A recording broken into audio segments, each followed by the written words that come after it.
आज एक बड़ा खुशी और तारीखी दिन है हमारी पॉलिटिकल पार्टी के लिए कि बिहार प्रदेश में एमआईएम पार्टी को बिहार की जनता ने न सिर्फ अपने वोटों से बल्कि अपनी मोहब्बतों से इतना नवाजा कि मेरे पास अल्फाज नहीं है कि कैसे मैं उनका शुक्रिया अदा कर सकूं।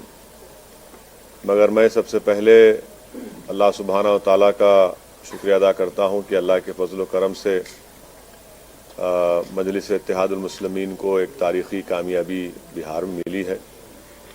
मैं साथ ही साथ जो हमारे बिहार प्रदेश के अध्यक्ष हैं जनाब अख्तरुल ईमान साहब का और जनरल सेक्रेटरी आफ्ताब साहब का, आदिल साहब का और तमाम बिहार के मेरे पार्टी के जिम्मेदारों का शुक्रिया अदा करता हूं कि उनकी बड़ी सख्त जिद्दोजहद और मेहनत रही और उसी मेहनत का नतीजा रहा कि आज हमको एक बहुत बड़ी कामयाबी हासिल हुई। साथ ही साथ में हमारे जो एमआईएम पार्टी के ऑब्जर्वर जनाब माजिद साहब जो हैदराबाद के साबिका मेयर रहे हैं, जो पिछले 5 साल से रेगुलर बिहार को जा रहे हैं और अख्तरुल ईमान साहब के साथ उन्होंने पार्टी को मजबूत किया है, मैं उनका और जो हैदराबाद से महाराष्ट्र से इम्तियाज़ जलील साहब आए, डॉक्टर गफ्फार कादरी, सैयद मोइन, फिरोज़ लाला और उत्तर प्रदेश से हमारे शौकत साहब, ये तमाम लोग वहाँ पर आकर कई दिन 20 दिन कैंप किए, मेहनत किए, इनका भी मैं शुक्रगुजार हूँ। मैं इस मौके पर जनाब कुशवाहा साहब का, बहन मायावती का, देवेंद्र यादव साहब का, राजभर साहब का भी शुक्रिया अदा करता हूं कि हम लोग उनके साथ ग्रैंड डेमोक्रेटिक सेकुलर फ्रंट बनाए, हमने साथ इलेक्शन लड़ा। और मैं सीमांचल की जनता का दिल की गहराइयों से उनका शुक्रिया अदा करता हूं कि उन्होंने मजलिस के उम्मीदवारों को कामयाब किया और मैं उनको तयक़ुन देना चाहता हूं कि हमने हमेशा इस बात को कहा है कि जब हमने बिहार में अपनी सियासी सफ़र का आगाज़ किया तो हम इस बात का वादा किए थे और आज भी हम ये कह रहे हैं कि हम सीमांचल से इंसाफ कराएंगे। सीमांचल की सरजमीन पर बसने वालों से पिछले 60 साल से इंसाफ नहीं हुआ। वो न सिर्फ बिहार बल्कि पूरे भारत का सबसे पिछड़ा इलाका है, इसीलिए सीमांचल से इंसाफ की लड़ाई ये जारी रहेगी और जो हमको सीमांचल की जनता ने हमारे उम्मीदवारों को वहां पर विधायक बनाया है, इंशाअल्लाह ताला हम उनके भरोसे पर पूरा उतरने की कोशिश करेंगे। जो वहां के मसाइल हैं, जो वहां का बैकवर्डनेस है, जो वहां पर बाढ़ आने के बाद जो जमीन कटती है, वहां पर स्कूल, डिग्री कॉलेजेस नहीं है, अस्पताल नहीं है, ये सब चीजें हैं जिस पर हमको हमारे पूरे विधायक मिलकर इस पर पूरी कोशिश करेंगे और जो भरोसा और एतमाद हम पर किया गया है, हम इंशाअल्लाह ताला उसकी पूरी मेहनत करेंगे और जो हमने आवाम से वादे किए थे उसको पूरा करने की हम पूरी कोशिश करेंगे। मैं फिर से बिहार प्रदेश की जनता का शुक्रिया अदा करता हूं। आपने हमको अपनी मोहब्बतों से, अपने आशीर्वाद से, अपने वोटों से नवाजा है। हम 21 कैंडिडेट खड़ा किए थे और उसमें से 5 कामयाब हुए हैं। जहां पर हमको कामयाबी नहीं मिली, हम वादा कर रहे हैं कि हम फिर से वहां पर जाएंगे।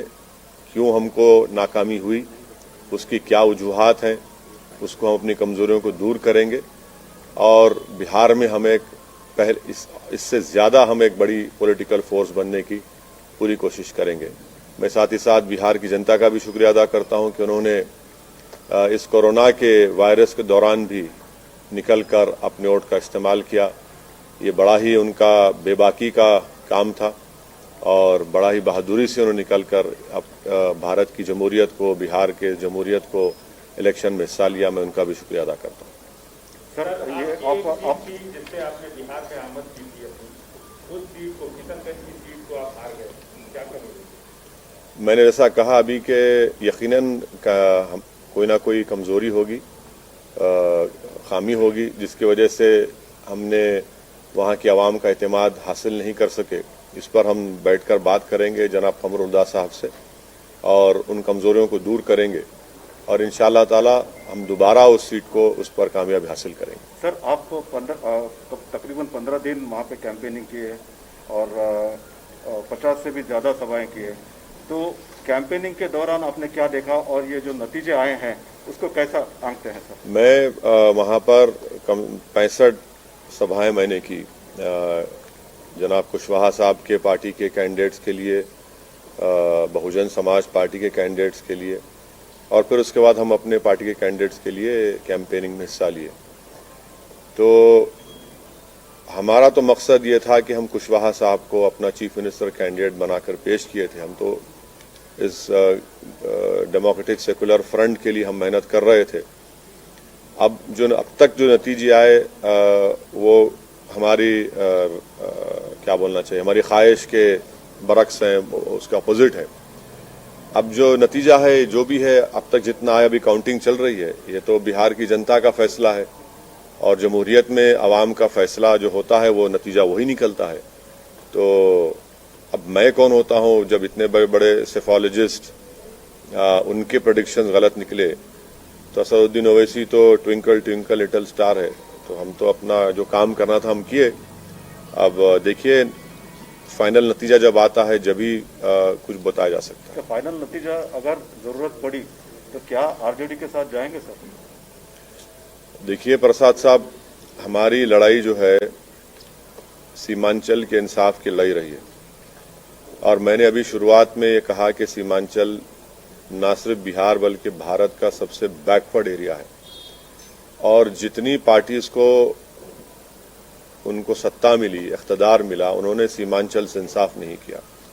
मिसाल के तौर पर जितने एजुकेशन इंस्टीट्यूट्स हैं वो या तो पटना, नालंदा या फिर दरभंगा के अतराफ में बनाए गए। एम्स लाया गया तो सीमांचल को उससे महरूम कर दिया गया। एक गवर्नमेंट का अस्पताल सीमांचल में नहीं है। हर साल बाढ़ की वजह से हजारों एकड़ जमीन कट जाती है, फसल बर्बाद हो जाती है और फसल का उनको मुआवजा जो 3 डिसमिल जमीन मिलना या उसका मुआवजा मिलना वो नहीं मिलता। सबसे ज्यादा पलायन वहां के नौजवान दिल्ली, हरियाणा, पंजाब जाकर वहां के खेतों में काम करते हैं। तो इसलिए हमारे लिए सीमांचल का डेवलपमेंट और मैंने आपको याद दिलाना चाहता हूं कि बहैसियत मेंबर ऑफ पार्लियामेंट मैंने एक प्राइवेट मेंबर्स बिल भी पार्लियामेंट में दिया था कि आर्टिकल 371 के तहत एक रीजनल डेवलपमेंट काउंसिल बनाया जाए, जिस तरह हैदराबाद कर्नाटक रीजन में बनाया गया था, क्योंकि जब तक वो बनता नहीं उस इलाके से इंसाफ नहीं होगा। तो सीमांचल के इंसाफ की लड़ाई हमारे लिए बहुत अजीज है, बहुत करीब है और हम उस लड़ाई को जारी रखेंगे। आपके सवाल का जवाब उसी वक्त दिया जा सकता है जब पूरे रिजल्ट सामने आ जाएंगे, किस पार्टी के पास कितने एमएलएस जीते, उसके बाद हम फैसला लेने के मौक़िफ़ में रहेंगे। मगर मैं आपको इतना बताऊंगा कि हमारे जो 5 एमएलएस हैं और हमारे जो बिहार प्रदेश के अध्यक्ष जनाब अख्तर उल इमान साहब, मैं उनसे भी बात करूंगा, उनसे भी हम लोग बात करके उनसे पूछेंगे, उनका मशवरा लेंगे और उसके बाद जब सामने पूरे नतीजे आएंगे वो देखकर फिर कुछ फैसला लिया जाएगा। अभी इस पर मैं कैसे बताऊंगा? अब देखिए, इफ्स एंड बट्स में मत बात करिए। जब पूरा नतीजा सामने आ जाएगा, अभी भी काउंटिंग चल रही है, अभी 60-70 लाख वोट अभी काउंटिंग होना बाकी है। तो हर पार्टी के पास कितने एमएलएस हैं, कौन वो मैजिक नंबर 122 को पार करता है, वो देखना पड़ेगा। इकरार भी नहीं है, इनकार भी नहीं है। कि सीमांचल के डेवलपमेंट को लेकर अगर कोई खड़ा कॉमन मिनिमम प्रोग्राम के साथ सीमांचल के डेवलपमेंट को लेकर आपके सामने आता है तो क्या आप उसका समर्थन करेंगे? पहले तो रिजल्ट तो आने दीजिए ना। देखिए, पहले तो रिजल्ट, पूरा फाइनल रिजल्ट आने दीजिए। साफ है सर, लेकिन नहीं, क्या साफ है बताइए? मेरे तो साफ नहीं दिख रहा। अभी तक तो कोई साफ ही नहीं है। अभी तक तो कोई ये कभी इधर कभी उधर, यकीनन क्लिफ हैंगर होगा, बट नतीजा तो आने दीजिए, फिर बात करते हैं। मैं आपसे क्या कह रहा हूं कि मैं हमारे बिहार के अध्यक्ष और एमएलए हम सब बैठेंगे, बात करेंगे, उसके बाद कोई फैसला करेंगे। कितना हमको नहीं बोला गया, क्या क्या नहीं बोला गया। कि अगर पूरे 5 साल में अगर किसी पॉलिटिशियन को अगर गाली दी गई है, तो अगर आप टॉप 3 निकालेंगे तो टॉप 3 में हमारा नंबर आएगा। क्या क्या आपने कुछ बाकी नहीं रहा ना बोलने के लिए। अब तो बी टीम, सी टीम, वोट कटवा, पैसे लेते हैं, फुला करते हैं। अब हम हेलीकॉप्टर में उड़ रहे तो कहा कि पेट्रोल फुला डाल रहा है, रिजल्ट आ रहे हैं तो कोई कहता है कि देखो इनका एक काम हो गया। तो ये सब बातें भी तो सामने है ना हमारे, तो ये तो देखना पड़ेगा। हम बैठ के बात करेंगे।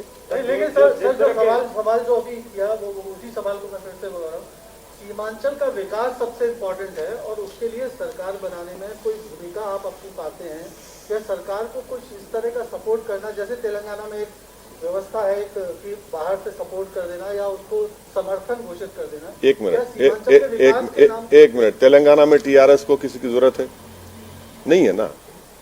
यहां पर पूरा रिजल्ट आ जाने दीजिए, नंबर्स आने दीजिए, फिर अब मैं आपके सामने हाजिर होता हूं। मैं कहां जाऊंगा भाग के आप लोग छोड़ के?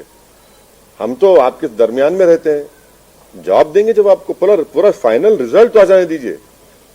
फाइनल रिजल्ट आने दीजिए, फिर हम बताएंगे आपको। सरकार बनाने की भूमिका से अभी आप बाहर नहीं हैं? नहीं, अरे देखिए ना कि रिजल्ट जब आएगा जब ही तो हम आपके सवाल का जवाब दे पाएंगे। आप इस पोजीशन में मुझे बोलेंगे स्पेकुलेट करो, मैं क्यों स्पेकुलेट करूंगा? मैं तो आपके सामने जब फाइनल रिजल्ट आ जाएगा आपको भी अंदाजा होगा, मुझे भी अंदाजा होगा, तब फैसला करेंगे। सर, आपका मकसद हमेशा बीजेपी को रोकना रहा है और आप उसके लिए एड़ी चोटी किए रहते हैं। लेकिन चलिए, आपका शुक्रिया बहुत बहुत, कम से कम आप तो समझे। लेकिन आप समझ गए, बहुत बड़ी बात है। सवाल पूरा सुन लीजिए सर। आपने चुनाव लड़ा, 5 सीटें जीते आप, जहां आरजेडी जीतती रही है। आपको नहीं लगता कि बीजेपी को रोकने के लिए आप उनके साथ हाथ मिला सकते थे? एक तरह से जिन ताकतों को रोकने के लिए आप काम करते रहे, उन्हीं को इनडायरेक्टली मदद कर दिया आपने। अभी वही बोला जा रहा है सर, आपके साथ इंडिपेंडेंट एमएलए को लेके बनाने की बात हो रही है। देखिए, मध्य प्रदेश में तो मैं नहीं लड़ा। मैं क्या उड़ के गया था मध्य प्रदेश को? गुजरात में नहीं लड़ा। कैसे हार गए भाई? कर्नाटका हार गए। कितना बोले आप? बोलिए, मुझे फर्क नहीं पड़ता। नहीं, मैंने भाई सुनिए, देखिए, आप अगर कोई ये समझ रहा है कि भारत में सीमांचल का वोटर किसी का गुलाम है या नौकर है, तो हम उसके जहन के जालों को साफ कर दिए हैं। अभी वोटर सुप्रीम है, वोटर किसी का होस्टेज नहीं है। जो किसी को पसंद करेगा उसको वोट देगा। अगर कोई ये कहता है कि तुम क्यों लड़े, अरे मैं लड़ूंगा भाई, बंगाल लड़ूंगा, यूपी लड़ूंगा, भारत का हर इलेक्शन लड़ूंगा। मुझे क्या पूछना पड़ेगा किसी से मैं लड़ूं या ना लड़ूं?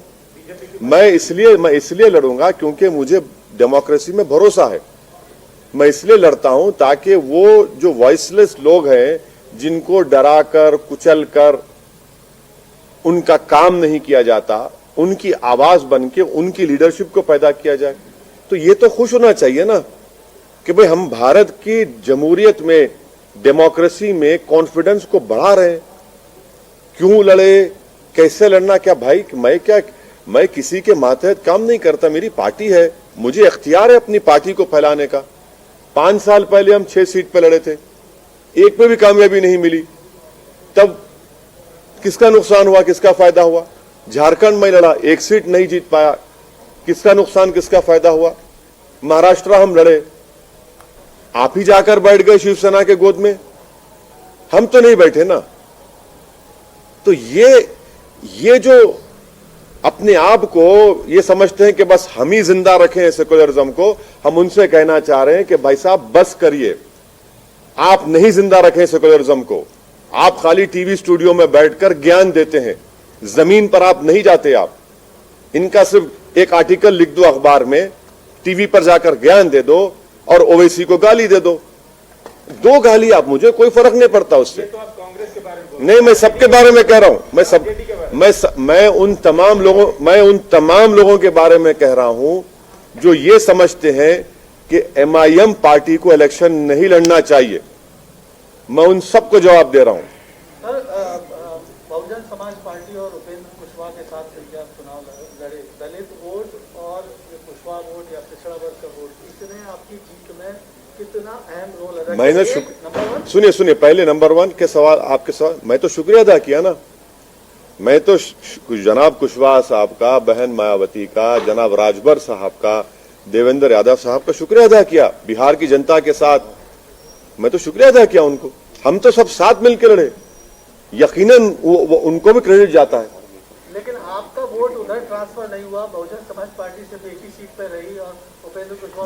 देखिए इलेक्शन है, हम तो अपनी तरफ से पूरी मेहनत किए, जुस्तजू किए, बल्कि बहुजन समाज पार्टी के कई ऐसे कैंडिडेट्स थे जो हमको कह रहे थे कि सर आप और मुखामत पर आइए। हम नहीं जा सके क्योंकि वो शेड्यूल इतना टाइट था, मगर हम तो कोशिश किए, इखलास के साथ कोशिश किए, पूरी नेक नियति के साथ हम कोशिश किए। 2022 में वोट ट्रांसफर नहीं हुआ उत्तर प्रदेश में। हाँ बिल्कुल, 2022 में उत्तर प्रदेश में एमआईएम दोबारा चुनाव लड़ेगी। सुनिए, दोबारा चुनाव लड़ेगी। पहले जो कमजोरियां थी हमने थोड़ा उसको दूर किया है, बड़ी ताकत के साथ लड़ेगी। किसके साथ जाएंगे नहीं जाएंगे वो वक्त ही बताएगा, मगर हम तो लड़ेंगे।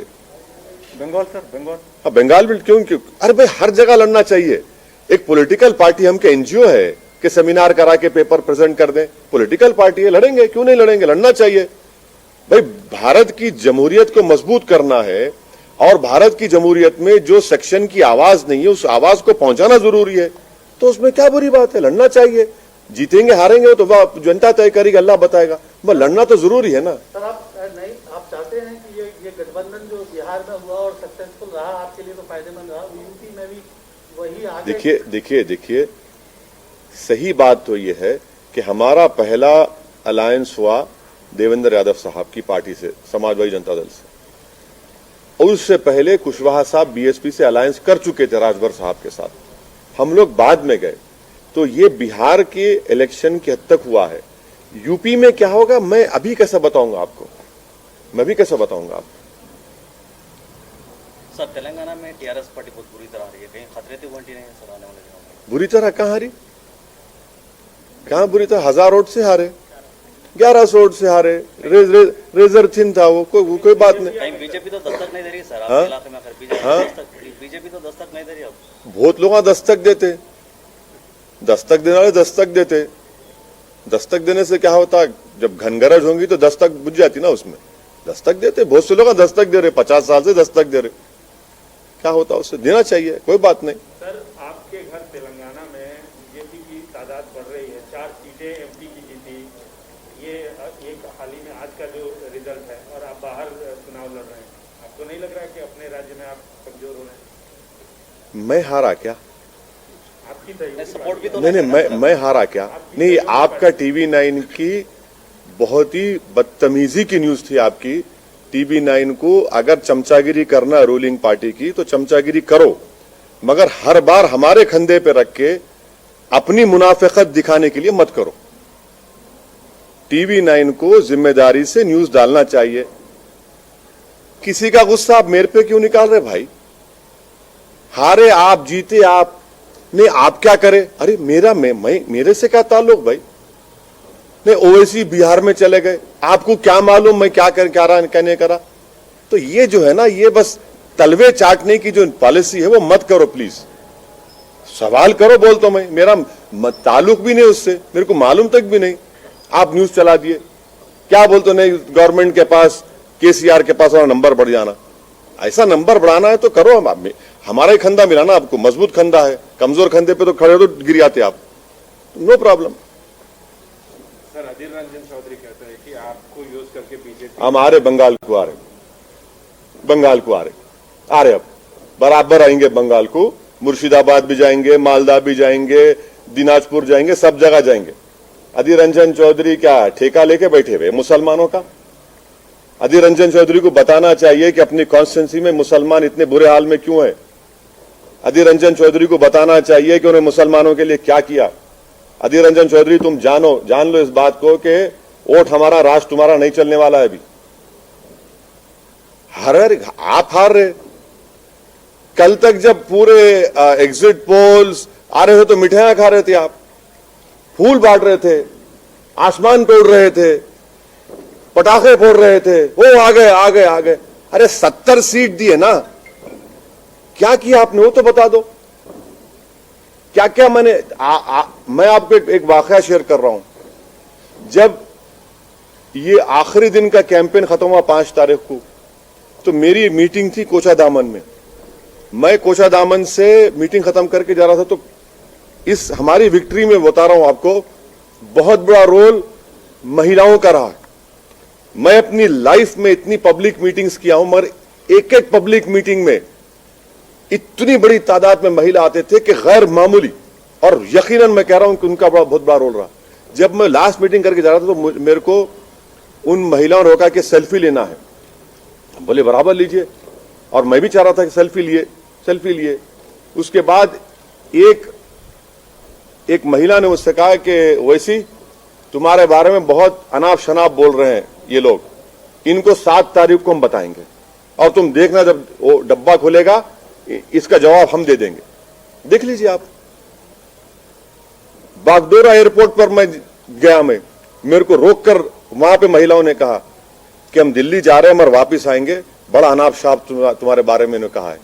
आप बोलते जाइए, मेरे को फर्क पड़ने वाला नहीं है, मैं रुकने वाला नहीं हूं। मैं पहले भी कह चुका हूं कि आप जितना बोल सकते बोलिए, मैं आपका जवाब नहीं दूंगा, जनता जवाब देगी, कुदरत जवाब देगी। मेरी मौत मेरे को रोक सकती। ये क्या बात है? आप जो कोई बात है, बोले जा रहे हैं, जो मुंह में आया बोलते हैं, कुछ तो रुकना चाहिए ना। तो ये गठबंधन का जो फॉर्मूला है, बिहार में बहुत अच्छा काम किया, बंगाल में भी इस तरह की संभावनाएं तलाशने के लिए क्या आप कोशिश करेंगे, और कौन कौन से ऐसे पार्टी आप समझते हैं जो आपकी विचारधारा से मेल खाती हैं और जिनसे कुछ? तिवारी साहब, हमको तो कोई हाथ लगाने तैयार नहीं है ना। ऐसा लगता है कि इसको हाथ लगाओ तो 550 केवी का शॉट लग जाएगा। हम करेंगे, मेहनत करेंगे, कोशिश करेंगे, हमारा काम कोशिश करना है, लड़ना हमारा काम है, देखेंगे आगे क्या होता है। गठबंधन की कोशिश? अरे भाई, इलेक्शन जीतने के लिए जो भी डेमोक्रेटिक उसूल हैं उसको अपनाएंगे। ओके सर, शुक्रिया, थैंक यू वेरी मच।